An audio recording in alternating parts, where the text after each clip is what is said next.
오늘 본문은 하나님께서 아브라함을 부르시는 그러한 장면입니다. 네가 그 너의 고향과 친척과 아버지 집을 떠나 내가 네게 보여줄 땅으로 가라. 이렇게 떠나라고 거기 계속 있어서 영향을 받을 수 있으니까 이제 떠나는. 어떻게 보면 이제 새 포도주는 새 부대에 담는 이제 그런 느낌이죠. 우리가 직장이나 학교나 어디든지 자기가 있어서 영향을 줄 수 있으면 다행이지만 그렇지 않을 때는 자기 영향을 자꾸 받고 거기에 의해서 뭔가 비전을 이룰 수 없을 때는 우리가 이 떠나는 게 참 중요한 것입니다.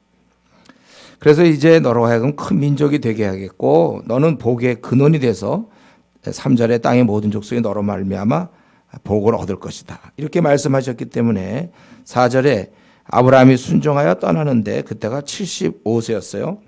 그래서 아브라함이 하란을 떠나서 이제 가나안 땅에 가는데 대략 하란에서 가나안 땅까지 직선거리가 한 500km 정도 됩니다. 그러니까 우리 바벨론에서 가나안까지 예루살렘까지 직선거리가 한 900km 정도 됐거든요. 그러니까 우리 에스라 공부할 때 했죠. 그래서 한 900km인데 대략 3달 20일 정도 걸렸어요. 그렇게 따지면 하란에서 가나안 땅까지는 그냥 생각할 때 그렇게 계산하면 한 2달 정도 이렇게 걸립니다.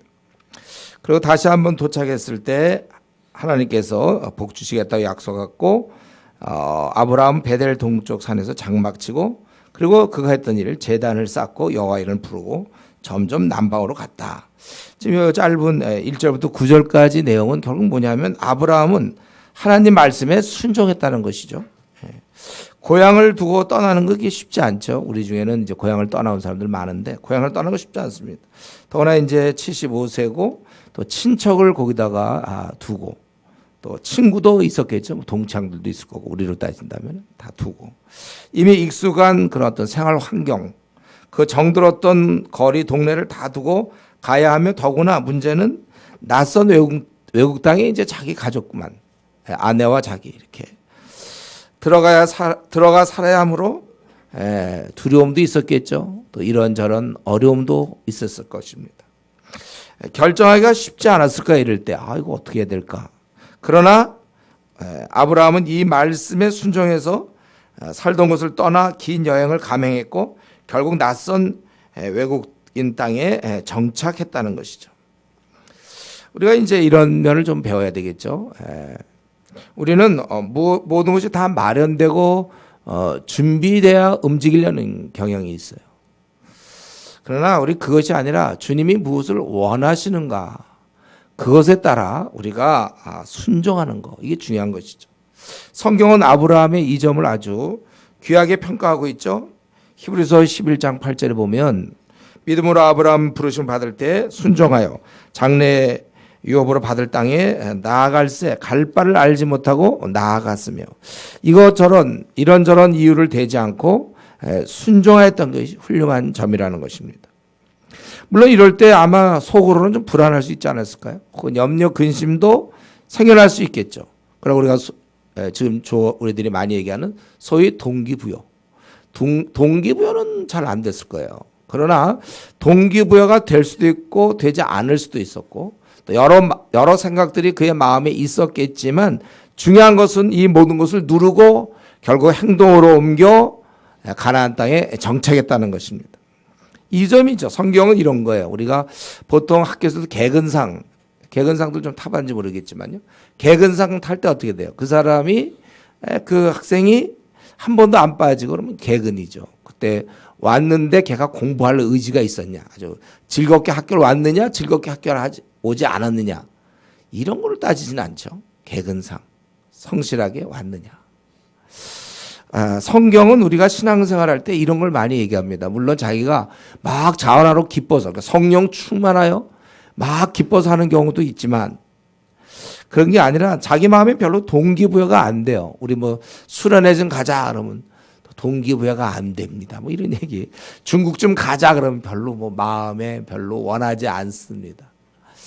이제 그런 건 아직 어린아이 태도죠. 우리가 이제 조금 성숙하면 내가 뭘 동기부여가 되거나 동기부여가 되지 않거나가 아니라 주님이 기뻐하시는가 주님이 기뻐하지 않는가? 요거에 따라 우리가 이제 많이 방향이 바뀌게 되는 것입니다. 우리 가인이 아벨 죽일 때 그는 막 죽이고 싶었어요. 그럴 때 우리 하나님께서는 창세기 4장 7절에 보면 네가 그 죄를 다스려라. 너의 그 마음을 다스려 그랬어요. 그래서 가인이 만약에 아벨을 안 죽였다면 그는 그렇게 악인이 되지 않는 거예요. 선악과 따먹을 마음이 있었지만 안 따먹었으면 그건 하나님께 순종하는 겁니다. 지금 그 마음까지 따먹을 마음이 생겼지? 너 추방 이런 건 아니에요. 우리는 이런 어떤 마음은 여러 가지 있을 수 있지만 결과적으로 우리가 순종하는 거.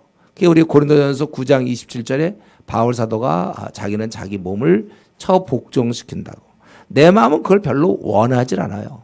주님의 뜻이라 할지라도 내가 별로 원하질 않아요. 그럴 때 어떻게 하겠는가?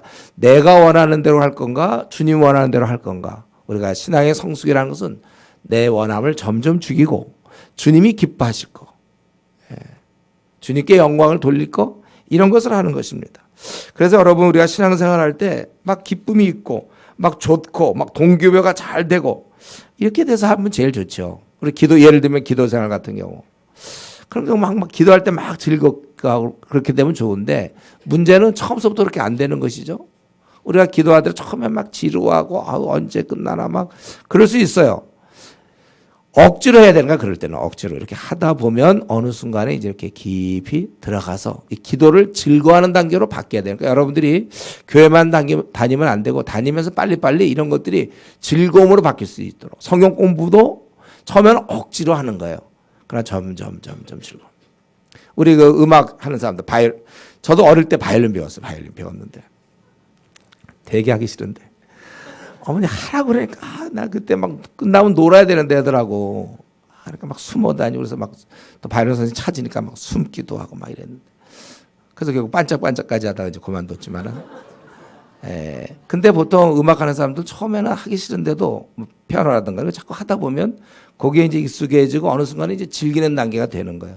처음부터 그렇게 되는 건 아니거든.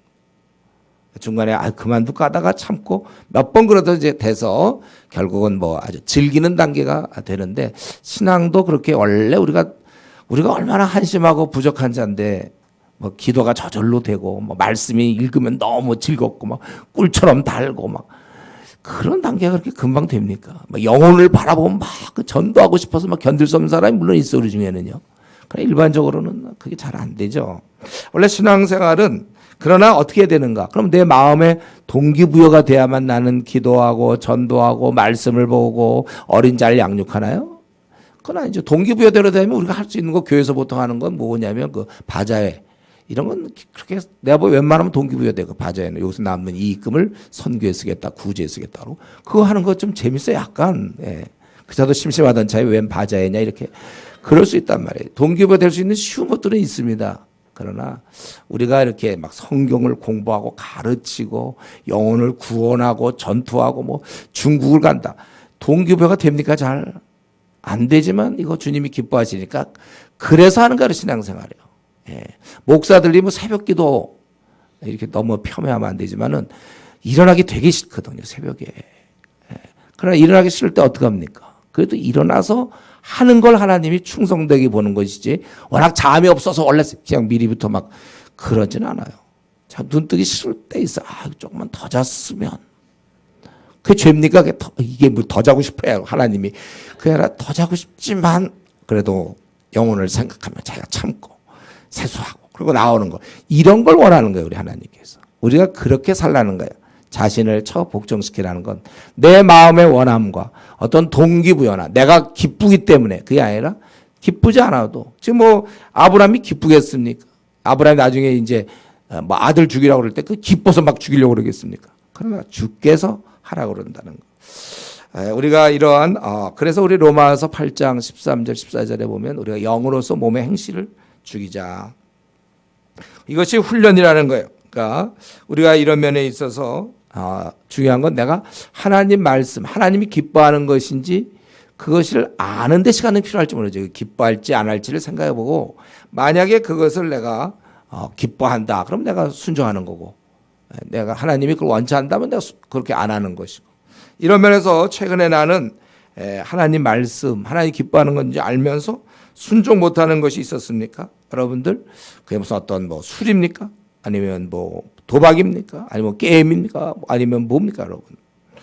의지를 발휘해서 끊을 거 끊고 주께서 기쁘게 하실 것들을 자기가 시도해 보는 거, 이게 중요한 것입니다. 우리 근데 여기서 한 가지, 왜 사람이 그렇게 많은데 하필 왜 아브라함이냐 이거죠. 야곱과 에서가 있을 때 왜 하필 야곱이에요? 언제든지 우리 이런 질문은 쉽지 않습니다. 그러니까 누구는 구원받고 왜 누구는 아니고, 왜 가족 중에 왜 나는 예수 믿는데 왜 우리 언니는, 혹시나 엄마는 왜 예수님을 안 믿는가? 나는 어쩌다가 그리스도인이 되었고 왜 내 주위에 우리 가족 친구는 아니냐 이거예요. 다 같은 질문이죠. 우리는 그것에 대해서 사실은 쉽게 대답할 수 없어요. 이 하나님의 주권과 인간의 책임은 조화하기가 쉽지 않습니다. 조화시키기가 쉽지 않아요. 그런데 그럼에도 불구하고 분명한 것은 있죠. 분명한 것. 지금도 그 사람이 원하면 그리스도인이 될 수 있다는 것. 내가 원하면 그리스도인이 될 수도 있고, 내가 원하면 신앙생활 열심히도 할 수 있고, 아니면 미지근하게 할 수 있는 거예요. 하나님께서 주권적으로 통치하시는 것은 분명하신데, 근데 이상하게도 그 어디를 뚫고 내가 하고 싶은 대로 할 수 있다는 것이 사실이라는 것입니다. 그렇기 때문에 우리 신앙에 있어서 내가 헌신적인 신앙도 있고 미지근한 신앙도 있어요. 이거는 다 자기가 결정하는 것이지, 만세전에 하나님께서 아주 예정하신, 그래서 너 미지근한 신앙이 되라, 막 섭리 가운데서 막 예정되어서 미지근하게, 잠 좀 깨라는 거예요, 여러분. 미지근하게 그렇게 되지 않아요. 자기가 미지근한 건 자기의 결정입니다. 분명하죠, 여러분. 자꾸 이거를 하나님의 숙명론이나 예정론에 갖다 붙이지 마세요. 자기가, 그래서 우리 보통 CCC, 뭐 IBF, 내비게이터, 뭐 JDM, 조이 막 이런 출신들 보세요. 한때 막 열심을 냈잖아요. 그거 본인이 열심히 낸 거고, 또 졸업하고 나서 가만 보면 열심히 안 내고, 또 지금도 계속 열심히 안 내는 거는 본인이 안 내는 것이지, 하나님의 그런 섭리라고 얘기하면 안 된다는 거예요. 그래서 우리 주님께서는 첫사랑을 버린 에베소 교인들에게 첫사랑을 회복할 것을, 그럴 때 뭐라고 그랬습니까? 회개하라 그랬잖아요. 그 만세전에 계획 세워서 그들을 갖다 첫사랑 버리게 한 게 아니고 본인들이 첫사랑을 잃어버렸어요. 그러니까 빨리 회복해야 되는데 이제 이 첫사랑을 버린 채 오래 시간을 끄는 사람들이 있다는 거예요. 그게 참 안 돼요. 여러분들은 만약에 내가 첫사랑을 버렸다면 빨리 회복을 해야지. 나중에 회복하면 무슨 의미가 있습니까? 결혼생활 시컷하고 나서 맨 끝에 죽을 때쯤 거의 돌아가시기 전에 사랑을, 그때 이제 부부간에 사랑을 한다. 당신을 진정으로 아껴주고 싶다. 그래서 이제 그 다음날 돌아간다든가. 물론 그냥 죽음보다 나을지 모르지만 그건 뭐예요? 평생 사랑을 해줬어야 되는 거잖아요. 우리가 주님과의 관계에서 첫사랑을 놓친 채 하면 그 시간이 참 그거는 의미가 없는 거예요. 부부 사이도 늘 매일매일 사랑하는 가운데 지내야 되고, 부모 자식 간에도 그렇죠. 그거 다 이렇다 나중에 결론적으로는 사랑해. 네. 결론적으로는 사랑해. 뭐냐 말이야. 그럼 사는 날 동안 뭐예요? 그러면 이 남편은 아내 사랑도 못 받고, 아내는 남편 사랑도 못 받고, 그렇게 그 긴 날 그렇게 살다가 맨 끝에 사랑해. 깨달아서 서로 사랑하고 있구나. 죽어. 뭐냐고요, 그게. 우리가 지금 주님 섬길 때도 첫사랑을 가지고 막 불타오르면서 사랑하고 막 그렇게 해야지, 그걸 갖다가 그냥 되는 둥 마는 둥, 그렇게 우리 사랑하면 안 되는 것이죠. 우리 주님께서, 우리는 분명히 알아야 될 건, 주님이 주권적으로 하시지만 내가 원하면 그렇게 또 할 수 있다. 이런 면에서 저는 오늘 특별히 미지근한 성도들에게 좀 부탁할 거 있는데, 너무 오래 끌지 말라는 거예요. 그 작은 마음만 바꾸면 금방 될 건데 너무 오래 끌지 마세요. 자기의 선택에 의해서 내가 주님께 영광을 돌릴 수도 있고 또 영광을 못 돌릴 수도 있는 것입니다. 그리고 왜 제가 빨리 미지근한 신앙 오래 끌지 말라고 그러냐면, 나에게 도움받을 사람이 너무 많아요. 지금 한국교회에 너무 많아요. 그렇게 해서 신앙이 좀 좋아야 됩니다. 우리 지금 당장 하루에 1,500명이 지옥 가잖아요, 우리나라에. 아시아는 지금 10만 명이 매일 지옥 가는 거예요. 여러분, 이런 엄청난 현실 속에서도 아직도 미지근하게 있으면 되겠습니까? 또 우리 지금 신천지를 생각해 보세요. 한 달에 한 1,500명 정도로 신천지가 끌어들이고 있는데, 우리 교회가 한 달 만에 막 1,500명씩 되는 교회 있나요? 걔들은 한 달 만에 1,500명씩 끌어들이고 있는데, 내가 미지근하게 있어서 되겠는가? 나만 그냥 하루 잘 지내고 의미 있게 살고 뭐 내가 직장 생활하고 학교 생활하고 집에 와서 좀 쉬다가 자고 그렇게 하루 자는 동안에 지금 신천지는 아주 뜨겁게 열정적으로 사람을 미혹하고 또 우리는 아는 대로 좀 요즘 청년 대학생이 한국교회 통계가 지금 한 주에 4천 명 정도 교회를 떠난단 말이에요. 4천 명 한 주에 4천 명 생기는 그런 교회 있습니까? 근데 4천 명이 교회를 지금 막 떠나고 있는 이런 상태에서 내가 이런 축복의 근원이 돼야 될 내가 이렇게 미지근하게 나만 생각하면 뭐까지 미지근하면 어떻습니까? 천국에만 들어가면 된다. 혹시 이렇게 생각할지 모르겠지만 너무나 많은 사람이 지금 이러한 복을 못 받고 있는데 나조차도 내가 축복의 근원 사실 우리는 세상에서 제일 큰 복 예수님을 만나지 않았습니까? 이 귀한 예수님을 다른 사람에게 알려주고 이 축복의 우리가 통로가 돼야 되는 것입니다. 이런 면에서 자기 부모님께 구원을 전해주는 자녀 얼마나 아름답습니까? 자기를 태어나게 해서 지금까지 키워줬는데 신앙이 없어 부모님이. 그럴 때 내가 그래서 신앙을 전해서 부모님이 천국 간다면 얼마나 아름다운 일이에요. 또 반면에 또 이 자기 아들들에게 신앙을 전해주는 부모. 우리가 돈이나 전해줘서 뭐합니까? 자녀에게. 만약에 돈이 있다면 진짜 중요한 건 내가 갖고 있는 신앙. 주를 향하여 불타는 이 마음. 이거를 자녀에게 잘 전달해 주는 거. 이게 사실 축복의 통로죠. 우리 주변 사람들에게 그렇게 하는 거. 사실 이렇게 따질 때 기도할 문제가 되게 많습니다. 우리가 가족을 생각해도 기도할 사람이 많고 친구를 생각해도 많고 직장에서 그 동료들 그래 늘 만나는 동료들 지금 몇 년째 만나는 동료 아직도 거듭나지 못한 사람 우리는 한없이 기도해야 돼요. 여러분 과외 또 친구들 지금 벌써 내가 2학년이다 벌써 1년 6개월 동안 아직도 거듭나지 못한 사람 나를 만난 지 1년 6개월 됐는데 아직도 이 복음을 소개받지 못한 사람 그게 내가 과연 축복의 통로입니까 내가. 도대체 이 사람들 어떡할까? 졸업 못해요. 그래서 휴학해야 돼 여러분들. 어떻게 이들을 내가 놔두고 졸업할 수 있습니까? 양심이 있지. 어떻게든지 이들을 바꿔야 되고 이러면서 이런 것이 아름다운 것이지 뭐 다른 뭐가 그렇게 우리에게 아름다움이 있습니까? 우리는 이 축복의 통로로 이렇게 살아야 되는 것입니다. 그런데 이제 이렇게 가라고 해서 갔는데 문제는 그 땅에 기근이 들었다는 거예요. 10절부터 20절. 그래서 기근이 들어서 애굽으로 내려가요. 근데 애굽 사람을 두려워해서 그 아브라함이 머리 좀 썼어요. 머리를 뭐라 그러냐면 12절 13절에 보니까 그는 아내라 하여 뺏을래니까 나를 죽일지 모르니까 누이라 하라는 거야. 13절에. 그러면 누이니까는 죽일 필요가 없잖아요. 가족이 되니까. 그래서 자기가 생명이 보존되리라. 그리고 내려갔는데 결국은 바로 왕이 이 사례를 아내로 삼은 거예요. 삼고자 했던 거예요. 그래서 하나님께서 17절 보니까 재앙을 내리고 그리고 그래서 바로가 아브라함 불러서 책망을 했다는 거죠. 그래서 다시 돌려줬다. 지금 이제 그런 내용입니다. 저는 이제 이걸 볼 때 우리 아브라함이 아마 이때 초창기라 그런 거예요. 나중에는 좀 아직 75세 좀 어린 아마 그때 된지 모르겠는데 나중에 100세쯤 돼야 이제 신앙이 좀 생기는지 모르겠는데 이 아브라함이 이때 좀 더 강한 믿음을 갖고 있었어야 돼요. 기근 들었을 때 애굽에 내려갈 것이 아니라 버텨야 되죠. 하나님께서 설마 이곳까지 오라고 해서 나를 굶어 죽게 하실까? 그럴 리가 없다. 이런 믿음이 그 안에 있었어야 돼요. 말이 됩니까? 하나님이 기껏 나보고 오라고 해서 한 2달 걸려서 힘들게 왔는데 그때 타이밍을 딱 맞춰서 흉년 들게 해가지고 거기서 굶어 죽게 하는 게 하나님의 시나리오일 수가 있습니까? 잘 내 계획대로 됐다. 얘를 보내서 죽게 했다. 딱 타이밍 기근 들게. 과연 놀랍다. 자기 스스로. 그렇게 됩니까? 아니 하나님이 나를 갖다 오라고 했으면 하나님 무슨 뜻이 있는 거 아니에요? 아니 그럼 굶어 죽게 하세요. 기껏 하나님이. 여러분 이게 좀 말이 안 된단 말이죠. 이런 좀 버티는 신앙도 필요해요. 한번 따라해 보겠습니다. 버티는 신앙.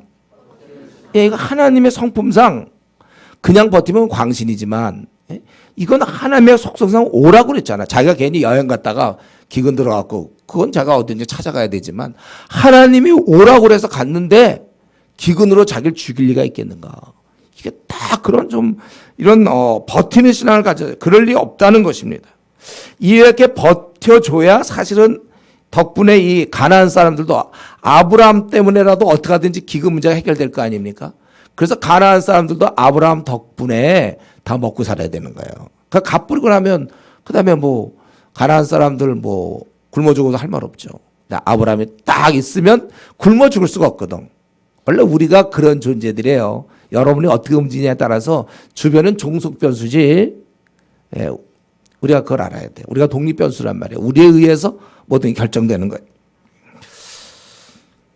우리에게도 이런 믿음이 필요합니다. 하나님을 좀 신뢰. 하나님이 이렇게 하셨는데 설마 망하게 하려는가. 예, 이걸. 그런데 아직은 아브라함이 그런 신앙이 아니었어요. 예. 그래서 현실을 보고 걱정을 했겠죠. 그래서 나름대로 애굽으로 내려가는 대안을 만든 것입니다. 그러니까 하란을 떠난 것은 하나님 말씀에 따른 것인데 가나안을 떠난 것은 상황에 따른 것이었습니다. 그래서 결과적으로 아내를 뺏길 뻔했고 괜히 망신만 당하고 헛고생만 한 것입니다. 예. 우리가 이런 걸 좀 생각해야 돼요. 저와 여러분은 계속해서 하나님을 신뢰하는 그 믿음으로 나가야 될 부분이 있고 이 상황이 계속 주어집니다. 그래서 우리는 이 상황이냐 말씀이냐에서 결단할 때가 많이 있어요. 한번 우리 최근에 자기가 어떤 걸 결정했습니까? 자기가 결정한 것들 한번 생각해 보세요.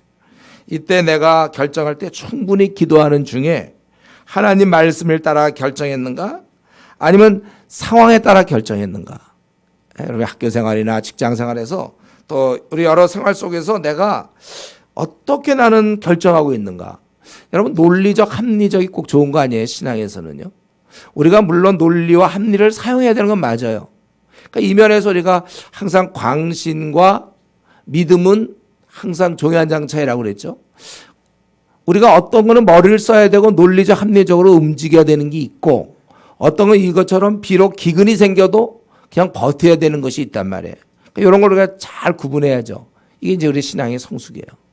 이 신앙 성숙하면 이걸 우리가 잘 구분해야 돼요. 그러니까 성경에 보면 이런 거 있잖아요. 망대를 세우기 전에 네가 앉아서 계산하라.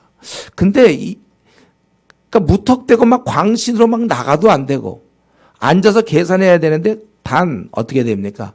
주님의 뜻이라는 걸 받아들인 범위 안에서 그 안에서는 이제 우리가 계산을 해야 되죠. 그 안에서 합리성 이런 건 생각해야 돼.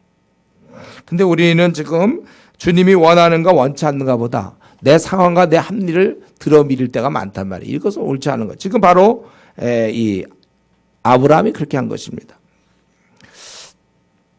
그리고 우리가 여기서 한 가지 알아야 될 것은요. 오늘 본문에서 약속의 땅이었어요. 그곳에 가라고 그랬어요.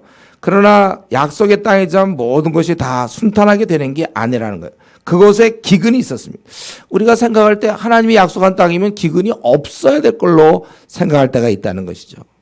제가 보기에 이 부분에서 많은 어린 신자들이 넘어가요. 시험 들고 실족됩니다. 자기가 이렇게 열심히 했기 때문에 대학에는 안 떨어질 거라고 생각하는 거죠. 자기가 이렇게 봉사를 많이 했기 때문에 취직은 될 거라고 생각한다든가. 내가 이렇게 했기 때문에 나는 다른 사람보다 막 열심히 교회 봉사도 하고 조장으로 섬겼기 때문에 시집을 잘 갈 거라고 생각해요. 근데 가만히 보면 현실적으로는 그 뺀질뺀질하고 말 되게 안 듣는 그 자매가 먼저 시집 가는 거예요. 그런데 신실한 이 자매는 흔들리기 시작하는 거죠. 뭐냐 이거예요. 이 정도는 하나님 책임져 줘야 되는 거 아니에요. 뭐냐. 그래서 이제 열심히 팍 식어가고. 이건 제가 꾸며서 만든 얘기일까요? 아니면 실제 있는 일일까요? 실제 그래 실제로. 예. 그래서 신앙 뚝 떨어지고 뺀질뺀질하고 그런 경우가 많아요. 또 내가 결혼했으면 자녀만큼은 분명 하나님이 주실 거다. 또는 자녀만큼은 영재 기운이 있을 거다. 뭐 이런 식으로. 근데 그렇게 안 하고 공부 되게 못하고 말 되게 안 듣고 이러거든. 뭐냐 이거. 또 사업도 내가 이렇게 하면 하나님이 잘 풀어주실 것이다. 이런 걸 이제 우리가 다 합해서 기복신앙이라고 그래요. 기복신앙. 하나님을 자꾸 거기다 빗대서 하나님을 섬기려는 마음 별로 없어요.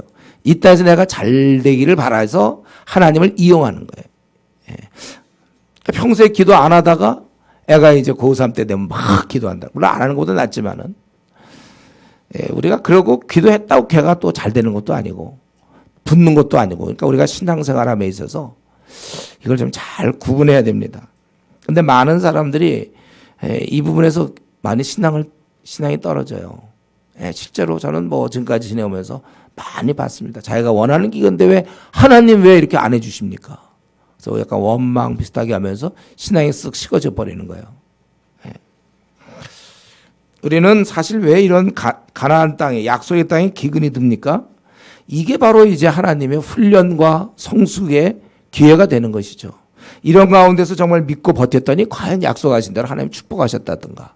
그럼 더 강해지는 거예요. 더 신앙이 단단해지고 우리가 이러한 훈련, 성숙 그냥 잔잔하면 뭐 거친 파도가 뭐 훌륭한 뱃사공을 만든다 뭐 이런 말이 있잖아요. 잔잔하면 뭐 어떻게 훈련이 됩니까? 잔잔함. 힘든 가운데서도 이제 이런 걸 경험하고 하나님이 함께하는 훈련. 우리가 신앙생활을 잘해도 우리는 어려움을 계속 만나게 되는 것입니다. 가혹한 시련의 시간도 있는 거예요. 그러나 이때 우리는 꾹 참고 인내로서 그냥 말씀대로만 살 때, 그리고 너희 중에 어려움을 당하는 자가 있느냐? 그는 기도하라 그랬잖아요. 그러니까 여러분 나름대로 어려움이 있습니까? 집안에 어려움이 있고 앞날에 어려움이 있고 뭐 가족 간에 어려움이 있고 또 무슨 취직에 문제가 있고 어려움이 나름대로 있습니까? 있는 자, 또 병이 있고 성경 뭐라고 그랬어요? 어려움을 당하는 자가 고난 당하는 자가 있느냐? 그는 기도할 것이다. 이게 답이에요. 하나님의 답. 기도하라. 왜? 이걸 통해 하나님과 깊은 교제를 나누며 하늘의 보화를 얻게 되는 거예요. 이 땅에서 보화는 못 얻더라도 하늘의 보화. 나름대로 지금 이런 어려운 저런 어려움이 있습니까, 여러분? 예? 그렇다면 우리가 기도로 매달리는 거예요. 하나님, 우리 예를 들면 자녀 문제다. 자기 마음대로 됩니까, 그게? 기도하셔야 되니까. 그래서 기도해야 되는데 그건 기도 안 하고 대신 속 썩으려면 마음대로 하세요. 그거는요. 속 좀 썩어보고 싶다 그러면 기도 안 하면 기도 없이 당하는 고난은 건 진짜 고난이에요. 기도가 있으면 그런 고난 중에도 우리는 큰 위로와 기쁨과 평안이 있는 거예요. 본인이 그냥 고난 그냥 당하는 것이죠. 우리는 성경에 분명히 명하고 있어요. 너희 중에 고난 당하는 자가 있는가? 남편의 문제로, 혹은 아내의 문제로, 부모의 문제로, 자식의 문제로. 애써 그걸 외면하지 마세요. 솔직하게 있으면 있다고, 또 직장의 문제로, 앞날의 문제로, 또 비전의 문제로 이렇게 살다 죽으면 되겠는가? 도대체 나는 어떻게 될 것인가? 그냥 직장에 늘 밤낮 야근만 하고 어떻게 그럼 빠져나올 수도 없고 나는 어떻게 할 것인가? 하나님은 길이 있으니까 하나님께 기도하는 거예요. 우리가 이런 주님을 섬기려고 할 때 이 땅에 이런저런 어려움이 있을 때 우리는 이때 회의할 것이 아니라 기도할 때며 믿음으로 굳게 버텨야 된다는 것입니다. 그리고 우리는 이 아브라함을 통해서 아브라함이 정말 하나님의 신실한 종이었고 약속을 얻은 믿음의 조상이었지만 이렇게 실패하여 넘어질 때가 있다는 거예요. 그 약속의 땅을 떠나서 거짓말이나 하고 완전한 거짓말 아니죠. 이복누이였으니 이거는 뭐라고 그랬어요. 이 완전한 거짓말 아니야. 나중에 보면은 실제로 그가 누이뻘이 되는 이제 그렇게 남매가 되니까 그렇지만 어떤 반 거짓말인 거잖아요. 이렇게 실패하여 넘어질 수가 있다는 것이죠. 이것이 우리 인생이라는 거예요. 저 여러분도 마찬가지예요. 우리가 신앙을 갖고 세상을 살아가지만 세상이 녹록지 않거든. 그러다 보면 우리가 어떤 때는 타협을 할 때가 있고 어떤 때는 세상에 질 때가 있습니다. 세상에. 이럴 때 우리 너무 이렇게 자신에 대해서 막 자학하거나 이러지 마세요. 왜냐하면 여기서도 보면 하나님이 지금 아브라함을 막 야단치고 너 말이지 어딜 가고 가더니만 또 잘 당했다 이러지 않잖아요. 예? 거짓말이나 시키더니만 또 바로왕한테 뺏기고 잘 됐다 이러지 않잖아요. 오히려 이때 얘기가 없어요. 오히려 바로로 인하여 그 지방에 그 바로에게 재앙을 내리시는 거예요. 여러분 우리 그때마다 나를 용서해 주시는 그 주님 계심을 여러분들이 기억해야 됩니다. 넘어진 그 자리에서 다시 일어나는 거예요. 우리 그리스도인이라는 것은 완전한 자가 아니라 넘어지지 않는 자가 아니라 다시 일어나는 자라는 거. 이러면서 자기에 대해 좀 넉넉하셔야 돼요. 그리고 우리가 일어나야 되는 겁니다. 좀 그동안 못하면 사람들이 이상하게 그 땡깡이란 말이에요. 땡깡 부린다 이런 말. 땡깡을 부린다. 예. 그래서 보통 있잖아요. 신앙생활 잘하다가 좀 못하면 그때부터 인생이 땡깡이 이제 모드로 바뀌어가지고 땡깡으로 나와요. 뭐 좀 하자면 싫어요. 안 해요. 막 이렇게. 그렇게 열심히 하던 사람이 갑자기 안 해요. 뭐 해? 막 이러고서. 싫어요. 제 마음에 안 들어요. 이런 식으로.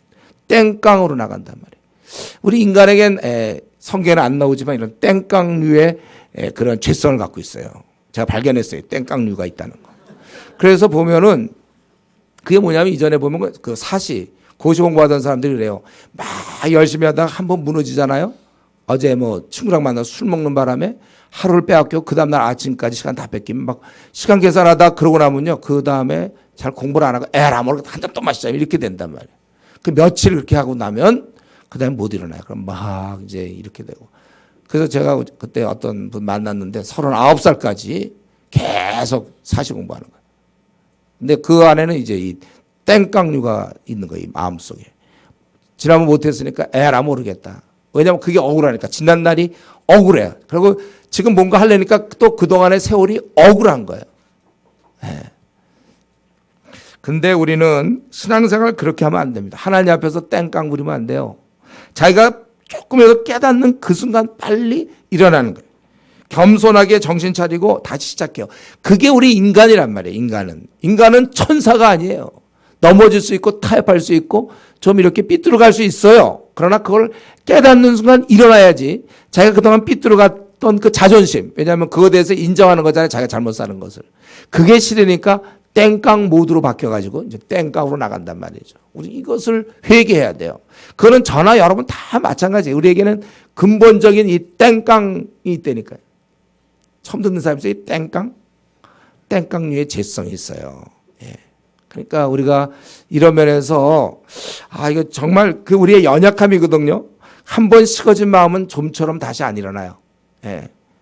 그만큼 어려운 거예요. 제가 우리 지금 신앙생활 잘 못하는 사람 왕년에 CCC, 뭐 IBF 순장 출신, 뭐 총순장 출신, 또 뭐 출신 다 이래요. JDM 뭐. 근데 지금 주저앉잖아요. 그러면 그냥 일반적으로 그런 거 안 했던 사람, 왕년에 뭐 순장 출신이나 리더 출신이 아니었고 그냥 학생 운동 안 했던 사람은 오히려 잘 일어나는데 한번 그렇게 왕년에 열심히 했던 사람들은 다시 잘 안 일어나요. 그냥 땡깡으로 나가는 거예요. 그만큼 이게 어려운 겁니다. 한번 식어지면 어려워요. 열심을 내다가 한번 식어지면 그게 참 어려운 거예요. 그러니까 여러분들이 이걸 계속 한 가지 방법 뭐냐면 이걸 계속 회복하려면 우리가 수련회 같은 거 하는 거지. 한 2주간 수련회 가서 사실은 한 달 정도 수련회 해서 거기서 한번 다시 회복되고 그다음에 그걸 쭉 유지시키고. 우리가 그러니까 교회에서 부지런히 그 일을 하는 거예요. 또 넘어진 사람하고 이제 어느 정도 된 사람은 계속 유지시키면 되는 거예요. 한번 마음이 식어지면 혹시 우리 중에 해당되는 사람이 있습니까? 자기 되게 한때 열심히 했다 나. 지금 내가 우리 교회에서 볼 때 남들이 내 신앙이 별로 안 좋은 줄 알죠? 사실 제가요. 예. 뭐 고향 교회 다닐 때 왕년에 내가 최고였습니다. 혹시 그런 분이 있어요? 예. 근데 왕년에 이거였는데 지금 왜 옛날에 기도 특공되었습니다. 나. 그때 우리 모이면 기도하고 그냥 산에 가서 기도하고 그냥 기도 그냥 모이면 기도 특공대. 근데 왜 제대했냔 말이에요. 왜 제대했어요, 여러분? 누가 시켰어요, 제대를? 특공되면 주님 만날 때까지 특공대로 나가야지. 그러니까 내 옛날에 되게 열심히 했는데 아마 우리 교회 사람들 모를 걸 내가 얼마나 내가 열심히 했는지 아무도 모를 거야. 그러면서도 계속 땡깡류로 버티는 거죠. 그리고 지난날의 세월을 한해요. 한탄한단 말이야. 참 그렇게 지냈으니까. 그게 바로 인간이에요. 오늘 다시 구한가. 주여, 내가 이렇게 됐습니다. 나는 내 생을 어떻게 보면 거의 실패했습니다. 신앙면에서 난 그랬습니다. 시간도 많이 지났습니다. 그러나 이제 다시금 나에게 힘을 주셔. 제가 우리 삼손 설교하다 그게 훌륭하다고 그랬잖아요. 삼손이 눈도 다 뽑히고 그러면 하나님 원망할 수도 있고 지가 잘못했지만 어쨌든 하나님께 한번 다시 구했잖아요.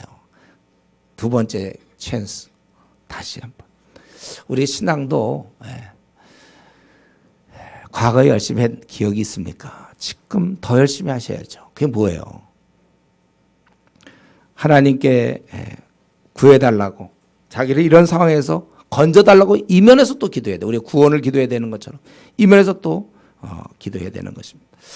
그리고 오늘 본문에 가만히 보니까 지금 이 아브라함의 입장을 보세요.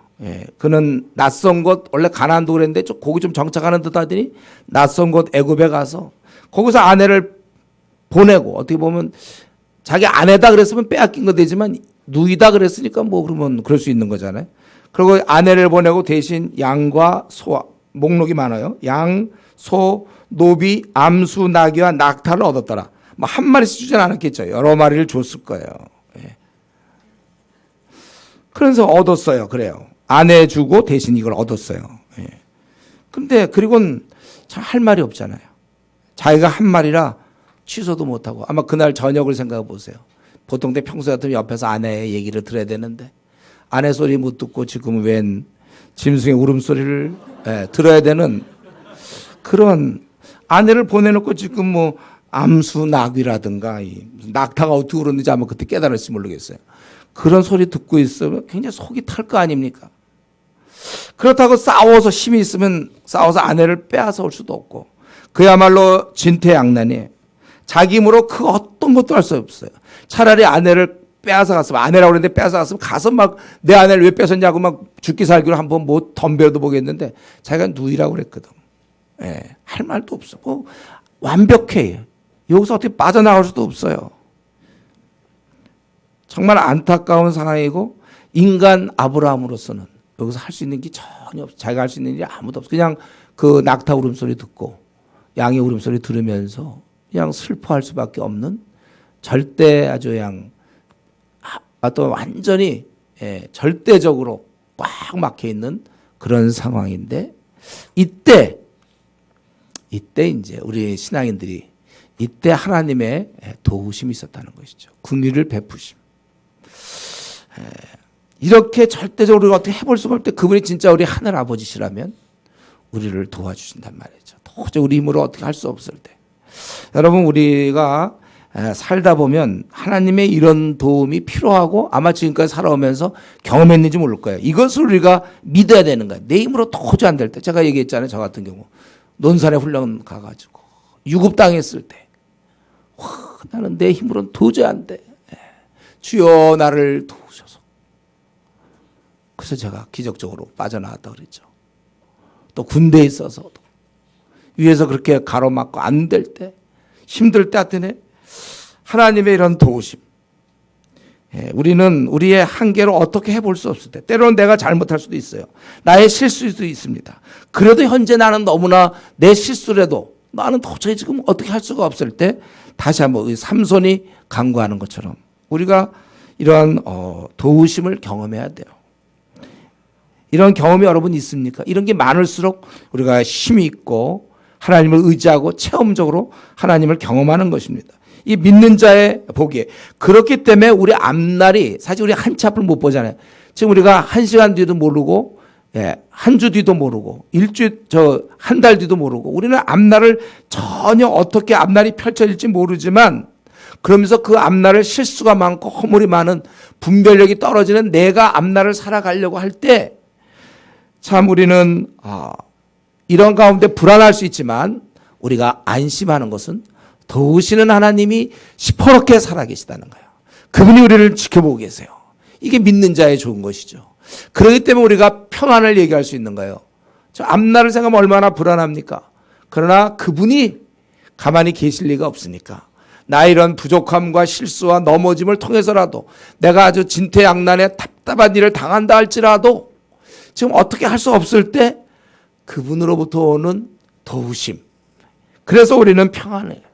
그래서 여러분 지금 평안을 누려야 되고 앞날도 이렇게 직장 문제 생각하고 뭐 집안 문제 하면 갑갑할지 모르지만 우리는 평안을 우리가 회복해야 돼요. 평안한 거예요 우리는요.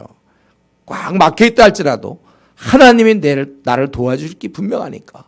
과거에도 그랬고 앞으로도 그럴 것이다. 그래서 원래 우리는 평안하게 여러분 사셔야 돼요. 평안. 불안하게 사시는 분 있어요? 하나님 믿으십니까? 이거 앞으로 어떻게 될까? 남편 문제는, 아내 문제, 자녀 문제는, 또 부모 문제는, 또 앞날의 문제는 어떻게 될까? 평안. 지금 막혔다 하더라도 대신 우리는 이럴 때 기도하는 거죠. 기도하는 거. 말씀을 마치기 전에 한 가지만 더 얘기해 봅시다. 여기 잘못은 아브라함이 하고 재앙은 바로가 받아. 이거 공의 하나님이신데 이거 불공평한 거 아닙니까, 여러분? 지금 뭐 보니까 아브라함 때문에 17절 바로와 그 집안에 큰 재앙을 내렸다. 공의 하나님인데 그 불공평한 아닙니까? 우리가 이렇게 따질 수도 있겠죠. 그럼 그렇다고 해서 이때 하나님 만약에 가만히 계시면 공의로운 분이니까 네가 잘못했으니까 네가 해라. 그럼 아브라함은 어떡합니까? 사실 바로와 아브라함 두 사람을 생각해 보세요. 현재 입장에서 요 시점에서 바로는 그 땅에서 누릴 만큼 누렸어요. 예. 왕으로서 큰 어려움이 없어요. 이 사례를 돌려보낸 데서 아무 문제가 없습니다. 그러나 아브라함의 입장을 딱 생각해 보세요. 전혀 다르죠. 그는 지금 나그네요. 지금 먹고 살 거 기근을 피해서 이 땅에 온 떠돌이에 불과합니다. 아무 힘도 없고 유일하게 아내가 있는데 그거 자기 살려고 아내를 이제 누이라고 얘기한 건데 그런 아브라함을 하나님께서 보호하시는 것이 하나님 성품상 맞는 것입니다. 이게 하나님의 공의예요. 우리가 공의를 생각할 때 자꾸 이런 공평과 불공평 누가 원인이 제공을 누가 했냐 이런 거 따지기 쉽지만 좀 더 깊이 생각해 봐야 돼요. 하나님께서는 언제든지 창세기부터 요한계시록까지 힘이 없는 자의 편이었습니다. 약자의 편이었어요. 이들에게는 어떻게 보면 편파적인데 이것이 하나님 공의의 특징이에요. 그냥 이렇게 공평 불공평이 아니라 법적으로 되는 게 아니라 일반 공의와는 굉장히 다르죠. 하나님께서는 인간 전체 그 사람의 상황을 보면서 하시는 것입니다. 처음서부터 우리 하나님은 고아, 부모 없는 아이, 혹은 과부, 남편이 없어서 혼자 살아야 되는 처음서부터 관심을 갖고 돌보시는 분이십니다. 우리가 이런 하나님의 배려, 하나님의 이런 면에서 공의를 배워야 되는 거예요. 그래서 우리도 자신이 정한 공의에 따라 너무 매여 있지 말고 우리 주변에 힘없는 자가 있어요. 어떻게 해볼 수 없는 자들. 그런 사람들한테 넉넉히 대하는 것이 이게 하나님의 자녀의 태도인 것입니다. 우리가 최근에 내가 주위 사람을 대할 때 우리 어떤 관점에서 대했는지 우리 자신을 한번 생각해 보세요. 내가 사랑을 베풀 수 있을 때 베풀었는지 더욱 인자한 마음으로 어쨌든 우리는 성경적으로 볼 때 공의를 떠나서라도 인자한 마음을 가지라고 그랬잖아요. 이러한 마음을 갖는 사람으로 또 우리가 앞으로 하나님께서 이렇게 아브라함과 바로를 대하는 태도를 보면서 교훈을 삼아서 내가 사람을 대할 때 항상 좀 힘없는 사람 또 그들의 입장을 좀 이해하면서 내가 살아가야 되겠다. 그렇게 결심하는 우리 성도님 되길 바랍니다. 우리 이 시간에 같이 한번 통성으로 기도할 때 오늘 말씀 중 자기에게 해당되는 게 있는지 자기가 어떤 상황에 따라 움직여지는지 아니면 말씀 따라 내가 움직여지고 있는지 또 나는 약속의 땅에 기근이 들었을 때 나 같으면 어떻게 했을까? 실족하지 않는지 내가 열심히 주를 섬겼는데 결과가 이게 뭡니까? 혹시 자기 낙심 중에 있는 거 아닌지 우리는 이런 여러 가지 좀 생각해보면서 오늘 말씀 보면서 우리 순종하는 이러한 어떻게든지 자녀가 될 수 있도록 같이 한번 통성으로 기도하겠습니다.